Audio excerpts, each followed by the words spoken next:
Quero cumprimentar a todos aquelas pessoas que têm acompanhado o programa Escola Bíblica com a paz do Senhor. Está começando agora mais um programa esse que temos como tema a importância da sabedoria humilde.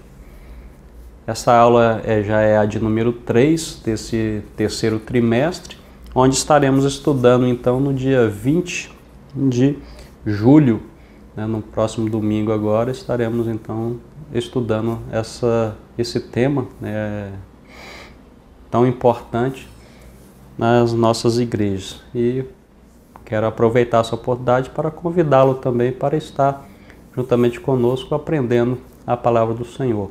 Vamos estar lendo o texto áureo da nossa lição, que está registrado em Provérbios, capítulo 4, e versículo 6. Não desampares a sabedoria, e ela te guardará. Ama, e ela te conservará. Esse então, o texto áureo da nossa aula de hoje.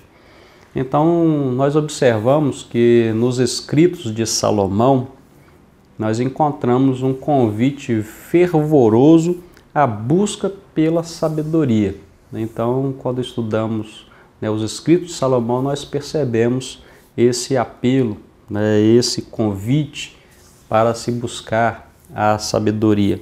Então, Salomão ressalta a importância de ser sábio. Então, cuja finalidade nós percebemos que é para se viver bem. Pois a cada minuto da nossa vida nós temos que tomar decisões. E muitas vezes elas são realmente difíceis. Então aí nós precisamos, ou aí nós podemos perceber que é importante ter sabedoria para agir na hora certa ou de maneira certa. E sem falar também que existe pessoas, né, que estão à nossa volta, e essas pessoas, né, elas necessitam também de uma palavra de conforto, né, uma palavra de ânimo, né, e elas necessitam então de uma palavra de sabedoria para tomar as suas próprias decisões. Então nós percebemos então a importância de buscar sabedoria. Agora, olhando para o contexto social que nós estamos inseridos, né, que nós vivemos, percebemos que se torna um tanto desafiadora a busca pela verdadeira sabedoria. Nós vamos descobrir por quê, né? Já dissemos, né, em aulas anteriores, e hoje nós podemos novamente frisar, podemos novamente repetir, né, o conceito de sabedoria. Quando nós olhamos, né, para esse conceito desta palavra sabedoria, nada mais é do que a capacidade de discernir corretamente. Esse é o conceito de sabedoria.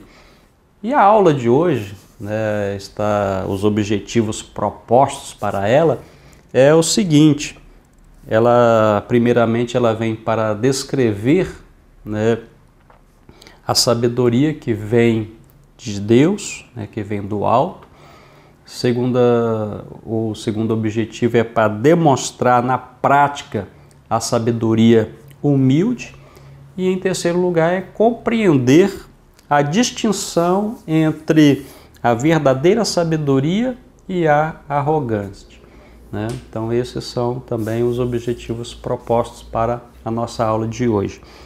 Em primeiro lugar, no primeiro capítulo desta aula, nós vamos estar estudando a respeito da necessidade de pedirmos sabedoria a Deus. Nós observamos, né, que Salomão escreve em Provérbios alguns passos, né, que nos levarão até a sabedoria. Podemos então estar enumerando. O primeiro passo é desejar sabedoria. Tem que partir de cada um de nós desejar a sabedoria. O segundo passo é orar pedindo sabedoria. Então não basta só desejar, tem que também estar orando nesse sentido. O terceiro é procurar a sabedoria. Então, além de estar desejando, estar pedindo, há também a necessidade de estar procurando a sabedoria. E o quarto passo é crescer na sabedoria, né? Primeiro, nós vamos ver aqui a sabedoria que vem de Deus. Nós observamos, né, que já dissemos também em aulas anteriores, e sabemos que há 3 tipos de sabedoria, né? Então, a sabedoria maligna, a sabedoria humana e a sabedoria divina, né? Então, existem essas 3 tipos de sabedoria. Agora, Tiago, ele distingue então a sabedoria que vem do alto, aquela sabedoria que vem de Deus em relação às demais. Então, Tiago, ele deixa bem claro essa questão. Olha só, para tanto, Tiago, ao fazer essa distinção, Tiago, então, ele apresenta algumas características que são bem marcantes dentro dessa distinção das demais. Olha só, Tiago escreve, então, no capítulo 3, versículo 17, ressaltando, então, essas características. E ele diz da seguinte forma: mas a sabedoria que vem do alto é primeiramente pura, depois pacífica, moderável, tratável, cheia de misericórdia e de bons frutos, sem parcialidade e sem hipocrisia. Então, Tiago distingue a sabedoria que vem de Deus em relação às demais, apresentando essas características relatadas aqui nos seus escritos, no capítulo 3, versículo então 17. Em segundo lugar, nós vamos observar que Deus é o doador da sabedoria. Então, não encontramos nos escritos de Tiago a forma, a maneira pela qual Deus concede sabedoria. Mas de uma coisa, Tiago tem certeza: a sabedoria, ela vem de Deus, ou ela é dada por Deus. Aí temos aqui algumas letras dentro desse segundo subtópico, né, que diz: o Senhor é quem dá sabedoria. E Salomão, ele já havia escrito, né, esta questão. Em Provérbios capítulo 2, versículo 6, Salomão já tinha escrito da seguinte forma: porque o Senhor dá a sabedoria, da sua boca vem conhecimento e entendimento, né?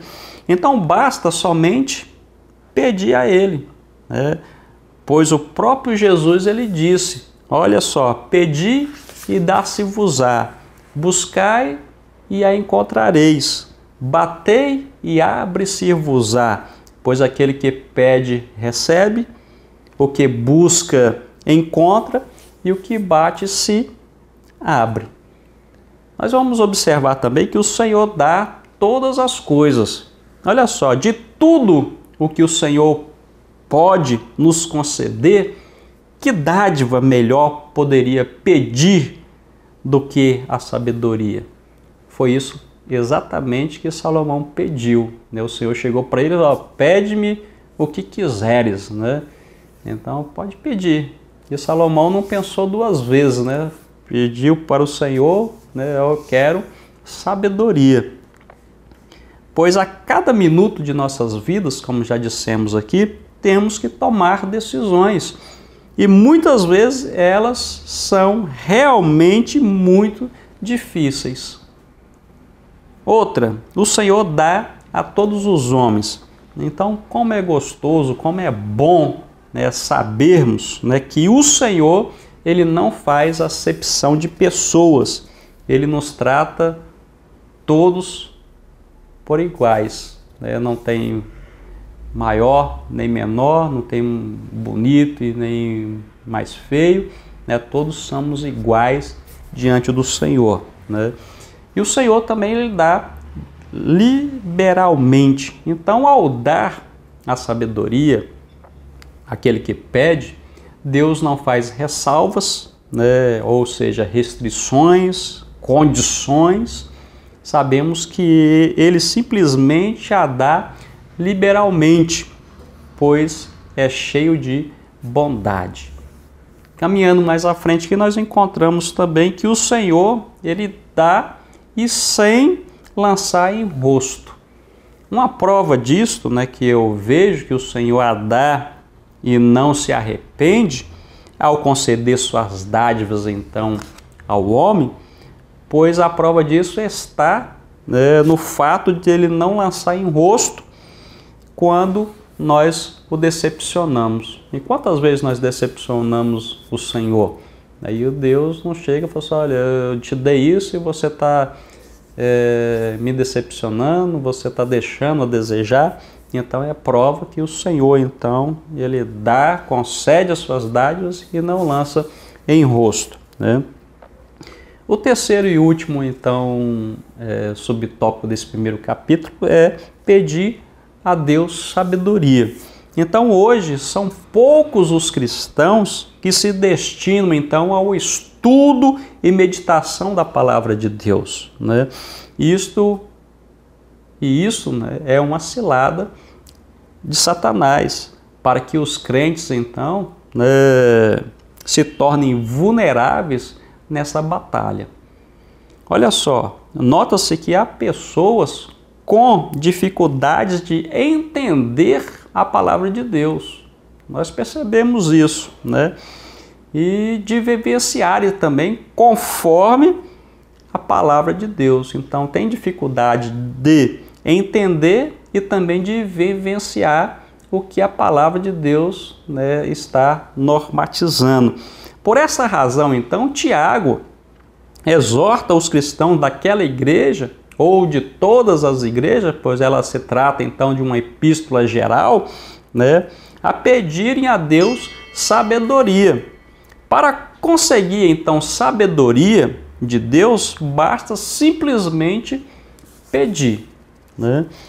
Então quero concluir então esse primeiro capítulo aqui fazendo uma distinção entre conhecimento, entendimento e sabedoria. E com essa distinção nós vamos compreender um pouco mais a aula de hoje.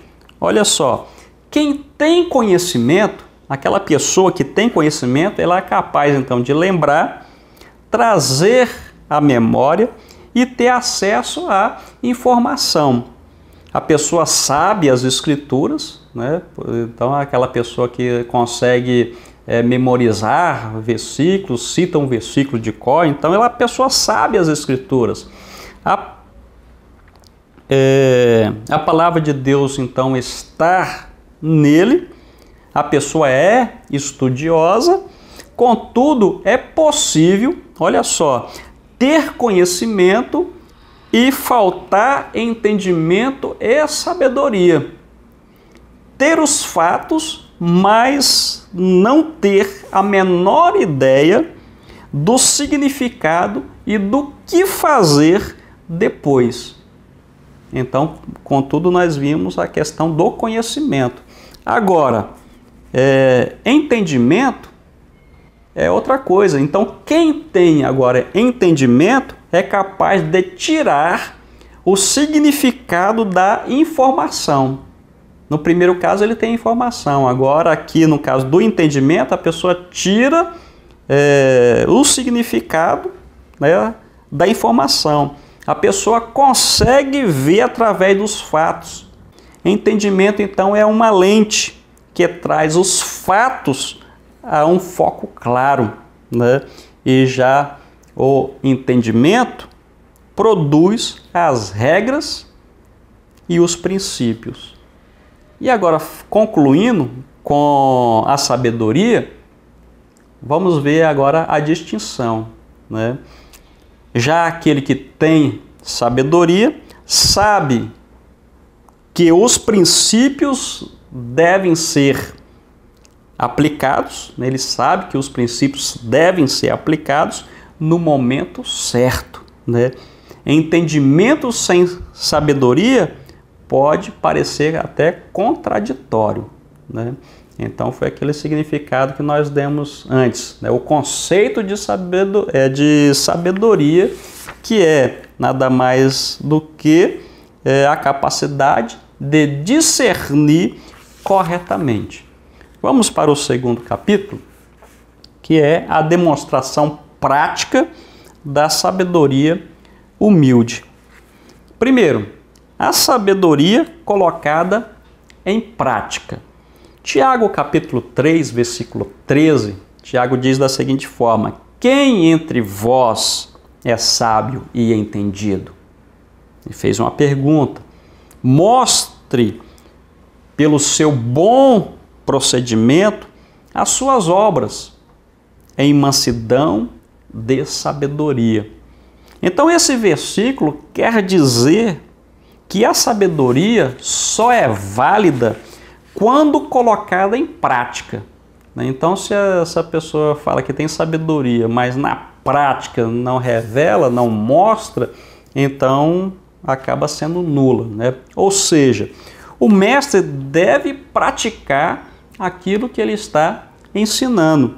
Em outras palavras, podemos então afirmar que a verdadeira sabedoria pode ser medida pelo caráter de uma pessoa. Vamos para um exemplo prático? Se é possível então identificar a árvore pelo tipo, né, de fruto que ela produz, né, se nós podemos discernir, se podemos identificar a árvore pelo tipo de fruto que ela está produzindo, logo é possível avaliar a sabedoria de alguém pela maneira como age ou como procede esta pessoa, né? Então, sem a prática cristã, todas as coisas que alguém professe possuir é sal que já perdeu o sabor. O segundo subtópico desse segundo capítulo, ele trata sobre a humildade como prática cristã. Olha só, a humildade pode ser definida, né, como um sentimento que leva a pessoa a reconhecer suas próprias limitações. Logo, é por meio então da humildade que percebemos que somos dependentes do Senhor, que necessitamos do seu auxílio constantemente. Então, é por meio da humildade. Na concepção então de Tiago, sabedoria e humildade devem andar juntas, né? Ou seja, de mãos dadas, né? Para entendermos então este ponto aqui, é necessário fazermos uma observação, né, acerca da sabedoria do ponto de vista humano e também do ponto de vista divino ou de bíblico, né? Primeiro, sobre o ponto de vista humano. Do ponto de vista humano, sabedoria significa grande conhecimento, erudição, saber, ciência, razão. Então, aonde muitas pessoas, né, acabam tendo o seu ego ali, né, sobressaindo, né, pois, do ponto de vista humano, sabedoria é um grande conhecimento e segue relação. Agora, sob o ponto de vista bíblico, sabedoria é guardar os mandamentos do Senhor, né? Sabedoria é guardar os mandamentos do Senhor. Um outro é saber calar. Então, aquele que cala, do ponto de vista bíblico, ele é sábio, né? E um outro é temer a Deus, né? Então, vamos aprender com o exemplo de João Batista. quando os discípulos de João foram ter com ele, disseram para João que todos, iam ter com Jesus, e João, simplesmente disse, importa que ele cresça e que eu diminua. Então, uma das grandes verdades sobre a humildade é que ela deve ser exercitada a cada dia. E o terceiro e último subponto desse segundo capítulo é obras em mansidão de sabedoria. Mansidão significa alguém que tem controle e domínio do seu próprio temperamento, e das suas atitudes. É aquela pessoa que não é afobada, nem precipitada, mas é uma pessoa calma e paciente. Tiago acrescenta em seus ensinamentos que a conduta e obra do cristão em geral e do mestre em particular deve ser determinada pela mansidão. Então a mensagem que Tiago transmite em sua carta é que o cristão deve demonstrar pelas suas obras a mansidão que a sabedoria genuína requer. Então podemos concluir que a mansidão não é sinônimo de fraqueza. Pelo contrário, é poder sob controle. E o terceiro e último capítulo da nossa aula, ela vem tratando sobre o valor da verdadeira sabedoria e a arrogância do saber contencioso. Então, administrando a sabedoria é o primeiro subtópico. Como estudamos no primeiro capítulo, então, desta aula, o Senhor é quem dá a sabedoria ao homem.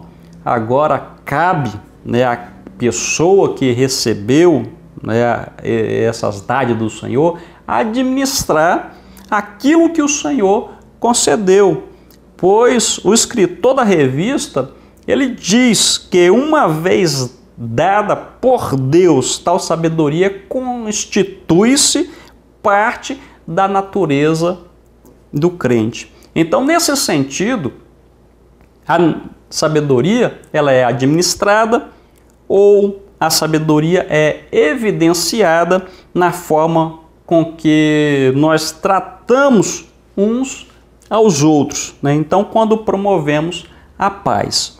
A sabedoria não é finalmente testada nas escolas. A sabedoria não pode passar de quem a tem para quem não a tem. E a sabedoria é da alma. Não é susceptível de provas. É sua própria prova, como disse um escritor chamado Walt. Segundo subponto é a sabedoria verdadeira e a arrogância do saber. Tiago, em sua carta, não está condenando as pessoas que estudam e que se valem dos seus conhecimentos. Tiago não está relatando isso. Nós observamos que Tiago ele coloca em xeque justamente aquelas pessoas que se acham superiores a outros porque possuem um certo conhecimento. Então Tiago coloca em xeque justamente isso. Pelo contrário, nós podemos ver aqui que estudar é muito bom e nos torna até pessoas mais capacitadas para servirmos a Deus e ao próximo também com muitos talentos. Mas o que não pode acontecer, o que não pode acontecer de forma nenhuma, é nos tornarmos então pessoas altivas. A arrogância é caracterizada pela falta de humildade e geralmente está associada ao fato de a pessoa se mostrar indisposta para ouvir os outros. E em terceiro lugar, o terceiro subtópico desse terceiro e último capítulo, nós vamos encontrar atitudes a serem evitadas. Então Tiago, ele lista duas características próprias de pessoas arrogantes, amarga inveja e sentimento faccioso. Então, essas atitudes elas devem ser evitadas. A inveja é descrita por Tiago como o adjetivo amarga. Aí nós vamos entender, e não é sem razão. Pessoas invejosas, então, elas costumam ser amarguradas por terem, então, uma dor moral dentro de si e vivem aflitas, né? Então, o sentimento faccioso é outra característica da pessoa que alega ter sabedoria e não consegue demonstrá-la na prática.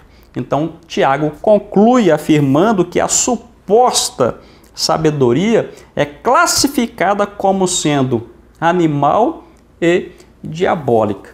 Ele classifica, então, essa suposta sabedoria desta forma. E quero concluir, então, a aula de hoje tomando as palavras do escritor dessa revista, que diz, né, a sabedoria divina não só garante a saúde espiritual entre os irmãos, mas, da mesma maneira, a emocional e a psíquica. Então, quero desejar a todos aqueles nossos telespectadores grandes vitórias aí em Cristo Jesus, né? Que o Senhor venha a cada dia suprir todas as vossas necessidades em Cristo, e aguardo vocês no próximo programa Escola Bíblica, né? Um grande abraço e fique com Deus.